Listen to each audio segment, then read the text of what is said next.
This whole thing started real early with me. I was 4 years old. I started school, and I fell in love with a brand new 32 Chevrolet purchased by a lady near the school, and I developed a taste for Chevrolets.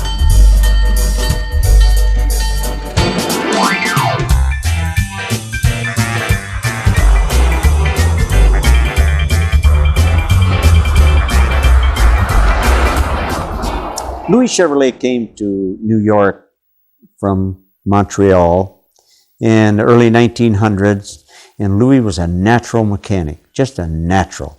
He got into racing and become very popular, and he was good. And he attracted the attention of Billy Durant, the founder of the General Motors Corporation. And eventually, Billy Durant hired he and his brother, and they produced a big Chevrolet, a big car, 120-inch wheelbase, big T-head engine, lots of horsepower. But it was not really to the liking of Mr. Durant. Mr. Durant wanted something a little more on the low price field, something to compete with Ford, who was the fellow that was out front in sales. And there's the story about Mr. Durant wanted Louis Chevrolet to smoke cigars, while Louis was satisfied with smoking cigarettes.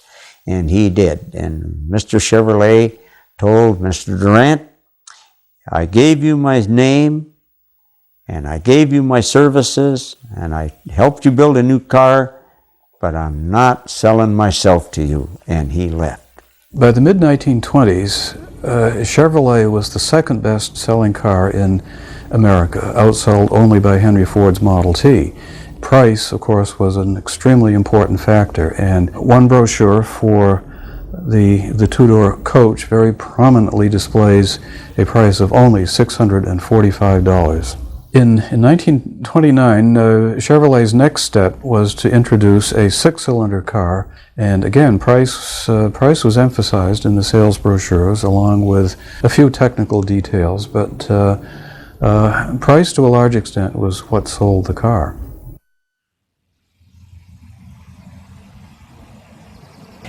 We are driving a 1930 Chevrolet. We have traveled with the car from coast to coast, north to south, east to west.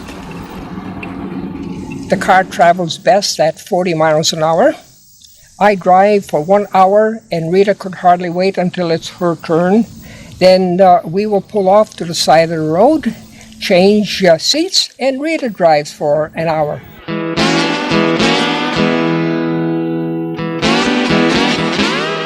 We've had this car for over 30 years. This is the only car that we've had, and we certainly are not looking for another one. We feel that if we live that long, this car will run for another 30 years. This car is a part of the family. There is my wife, Rita, myself, and this is the third member. At first I thought, oh, I shall never be able to endure going just 40 miles an hour because I like to go a little more rapidly. But you inure to it and you become accustomed to it. It's very gutsy. It has a lot of courage. It's a very brave car. It'll start under any circumstance. It'll go up any hill. It's been just wonderful to have the opportunity to be in an antique vehicle. And every time I get behind the wheel, I feel like I'm a kid again. The car is over 60 years old at this point and still going strong, but I think it's because Al takes such wonderful care of it. Any little thing that he even anticipates isn't right, he will look into it. He's very devoted to that, and I do not fear going anywhere in the antique car. Chevrolet has been my life. I started in 1949. It's a great place to work. And I had always said, working for Chevrolet, that was a great life. But let's also remember, there's a lot of living to be done in retirement, and we are enjoying every minute of it.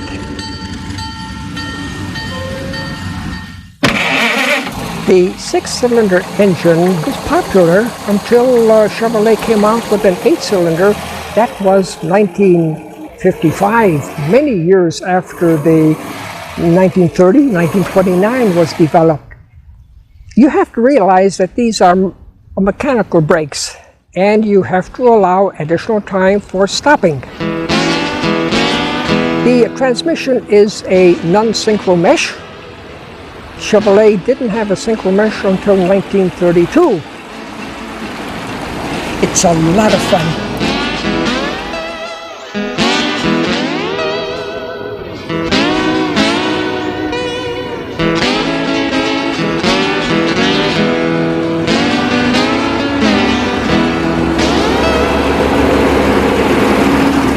Chevrolet's reputation was nearly unblemished, I would say, during the 30s and even the early 40s and beyond, because Chevrolet was number one. They were the sales leader outside of a few scarce years, and they just offered a value for your dollar in a Chevrolet, and they took pride in that, and this is what they built their business on. By December, 1st of December 1941, we were in war with Japan. The civilian production of automobiles was totally mothballed, and Chevrolet produced shells, they produced trucks, they produced trailers, they produced a lot of different variations of military vehicles and this type of thing for the war. After the war, the production was a carryover from the 41, 42 models and remained that way pretty much until 1949. Harley Earl was in charge of styling. He wanted to do more with colors. He thought we should have two tones. He thought we should have more exotic features on cars. From the brilliant new General Motors line for 1955, Chevrolet Bel Air Sport Coupe.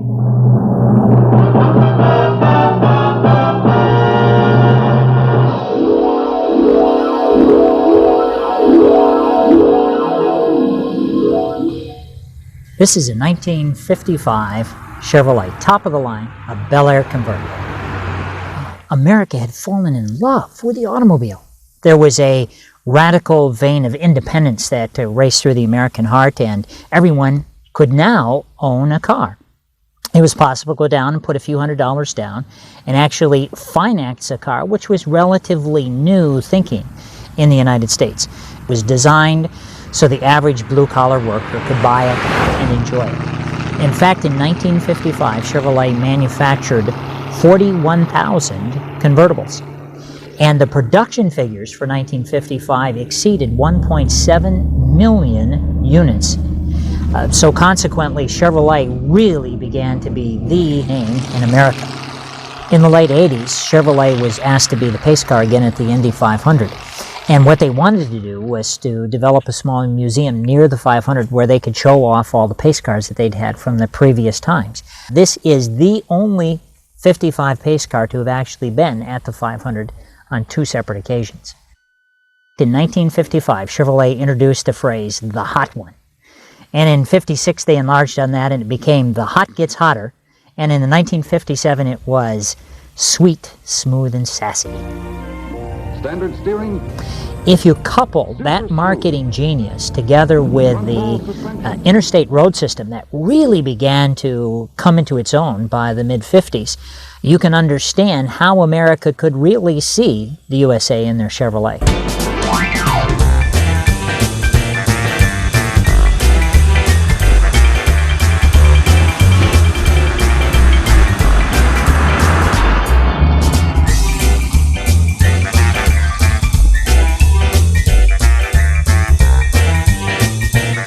Probably the biggest change that Chevrolet made was the introduction of the V8.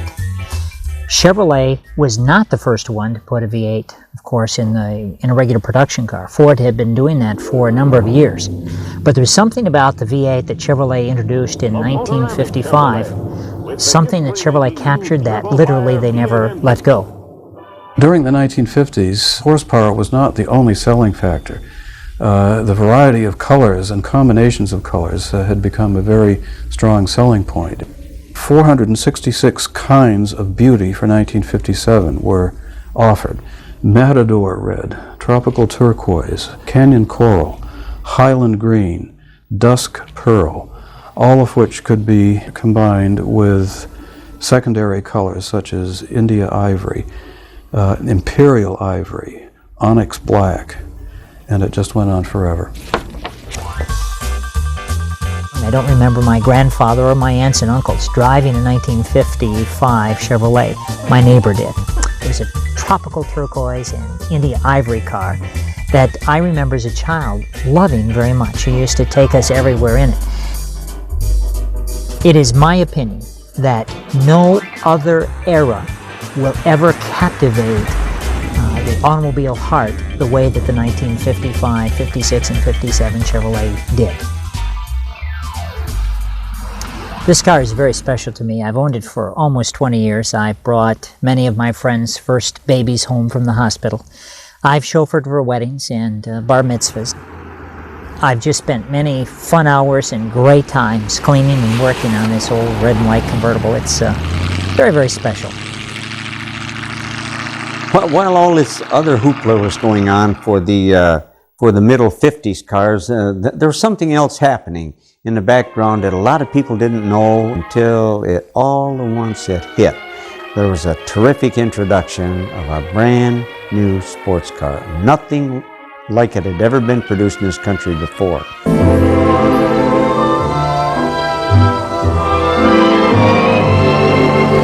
Well, when they first come out with the Corvette, the people didn't know what Chevrolet was trying to do. And technically, I'm not sure if Chevrolet really knew what they wanted to do. And it wasn't too appealing to the public because the fact that it's six-cylinder, it wasn't really quick. So Mr. Arcus Duntov come along, and he saw the little six-cylinder engine under the hood, and he thought that that should be something different. And he, being a Belgian-born Russian descent fella and just a natural engineer, so he talked Chevrolet into letting him work on the Corvette team. Duntov began on the design team and said, let's perk this car up some. And actually, he's the one that rescued the Corvette. Then in 57, they came out with the 283, 283 horsepower. There was 1 horsepower per cubic inch. That helped it out a lot. That really put the car on the market. There's nothing that rides like a Corvette, and there's nothing that sounds like a Chevrolet engine. They all have their individual ring. And I can't describe the feeling. It's a great feeling. You have to be a car person to appreciate it. You know, sitting behind the wheel of the car going down a highway, the way the dash is designed, and like the way the car sort of wraps around you in a roundabout way, and everything is right there. You know, like it's hard to describe driving. It's just, I love it. I mean, there's a lot of things that make a Corvette a Corvette. One of the things is the sound of the engine. It makes you want to go back to that era because things were less hectic then and a lot more fun and a lot less complicated. There had to be a new idea of making a body out of fiberglass. Actually, it wasn't really fiberglass. They called it something else. Glass reinforced plastic. Yeah, glass reinforced plastic, they called it. And when they started building the first one, it went along so great. It takes a lot of weight off the car, they say, and it just changes the aerodynamics of the car. Let's put it that way. But one thing, you know, people say, oh, I wouldn't drive in a Corvette because it's plastic. That may be the truth, but the frame on a Corvette is a full frame compared to a lot of these cars today that are unibody construction and are only seamed together with a weld. And I've seen people actually walk away from pretty bad accidents with Corvettes.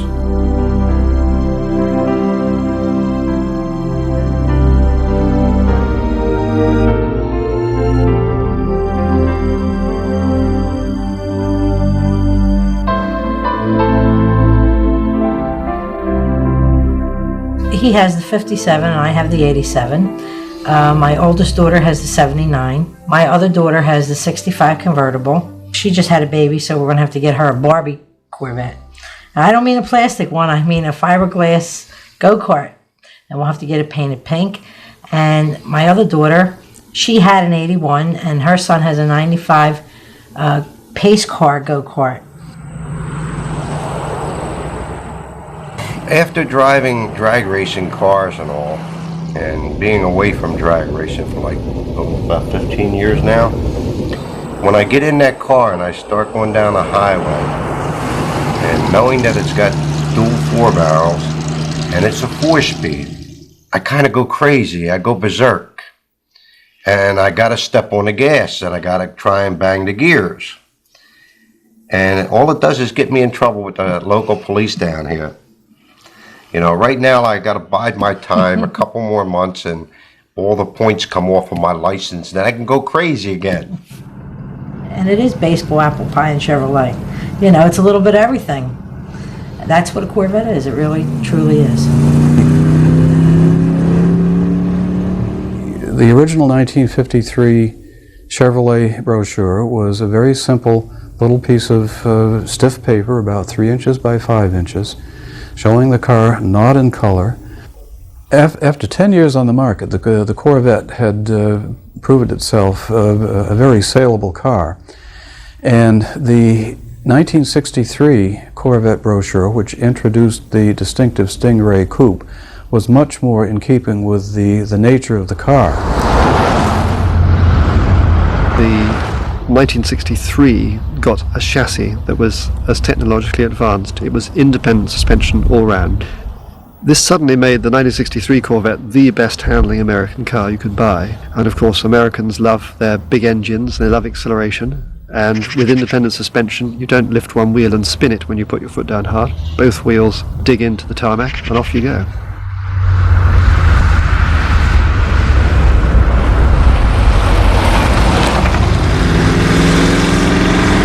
My first taste of Corvettes in a really strong way came when I was lying in bed with flu in my early teens, and as a special treat my dad bought me a American magazine, I think it was Hot Rod.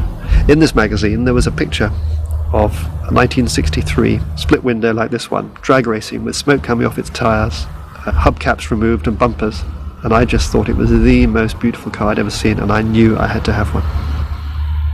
I was lucky enough to go to Newcastle University. It had to be Newcastle because I'd read in Melody Maker about the great scene in Newcastle that was developing back in 1965 with Eric Burdon and the Animals and various other bands. A year or so later I was travelling on the top of a double-decker bus in Newcastle and I saw a Corvette parked outside a car dealer. I leapt off the bus at the next stop and ran back and saying, "What's that Corvette doing there?" And I was told that it had been left by Eric Burdon, who was on a world tour, to be sold because the brakes weren't working properly. He was going to buy another one anyway and it just had to go. Within a couple of hours I'd found the money, struck up a deal and drove off in the car, and ever since then I have been driving Corvettes and been totally dedicated to them.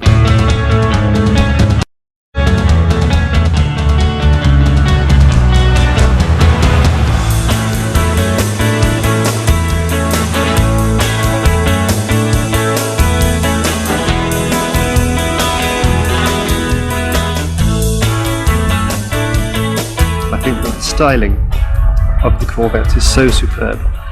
It's not over the top, it's subtle, but it also owes a lot to glass fibre construction. They made hard cut edges which really could only be done in fiberglass, and ever since then Corvettes have reflected their fiberglass heritage.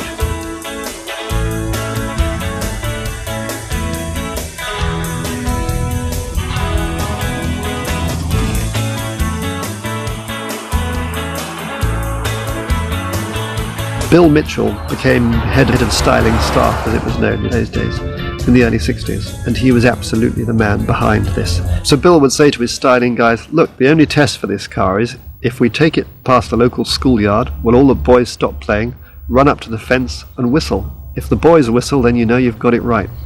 Part of the styling was based on the idea that the Corvette should have the same section as an aeroplane wing.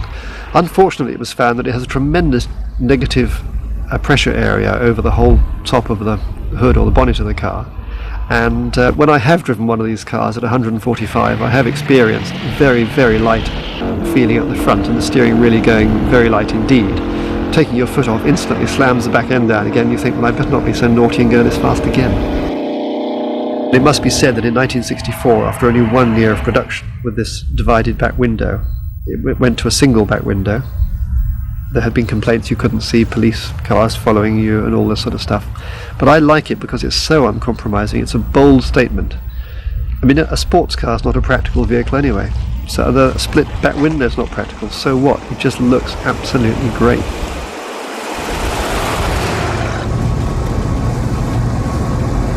There's a lot of echo inside it. It's rather like sitting inside a bucket, to be honest, because of the interior shape. But I love that. Corvette today are selling extremely well. They're still a very, very expensive car by Chevrolet standards. Again, I think they still cost probably twice as much as any other Chevrolet. And they will easily exceed 30 miles to the gallon at a steady 70 miles an hour.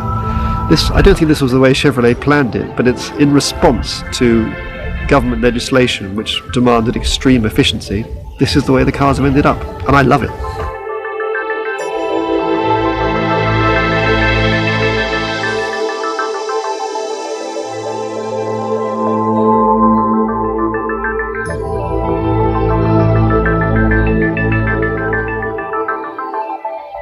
In the 84 to 96 Corvettes, a lot of people didn't buy them because they could only fit one set of golf clubs. And now in the 97, they made the trunk so big that you can fit two sets comfortably. So that's going to make a big difference in it too. They did a fabulous job, and it handles great, and you still feel you're in a Corvette. At one time, I did have a total of about 70. We're down to half of that now. But we can't collect all the cars, so I started collecting the other things, like the signs, the memorabilia, the history, and all the little jewelry items, and the toys, and the models. I love Chevrolets. I'm incredibly loyal to them, and there's something about baseball, hot dogs, apple pies, and Chevrolet that really are a slice out of Americana.